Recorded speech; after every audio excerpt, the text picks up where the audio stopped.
জাতিসংঘ শান্তিরক্ষা মিশনে মধ্য আফ্রিকার মিনুস্কায় যাচ্ছেন বাংলাদেশ বিমান বাহিনীর ১২৫ জন সদস্য। সোমবার সকালে আফ্রিকাগামী কন্টিনজেন্টের সদস্যদের উদ্দেশ্যে দিক নির্দেশনামূলক বক্তব্য দেন বিমান বাহিনীর প্রধান air chief marshal Hasan Mahmud Khan. এ সময় তিনি সদস্যদের সততা, পেশাদারিত্ব ও আন্তরিকতার সাথে দায়িত্ব পালন করে দেশের সুনাম অক্ষুণ্ণ রাখার আহ্বান জানান। এবারে মিশনে সমরাস্ত্র ব্যবহারে সক্ষম এবং নাইট ভিশন প্রযুক্তি সমৃদ্ধ ৩টি MI-১৭১ হেলিকপ্টার ও বিভিন্ন গ্রাউন্ড সাপোর্ট ইকুইপমেন্ট যুক্ত থাকবে।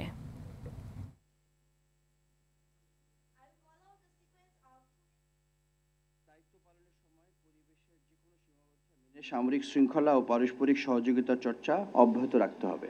একটা ব্যালেন্সড ওয়েতে জীবনযাপন করতে হবে যাতে মানসিক এবং শারীরিকভাবে আমরা সুস্থ থাকি একটা বছর।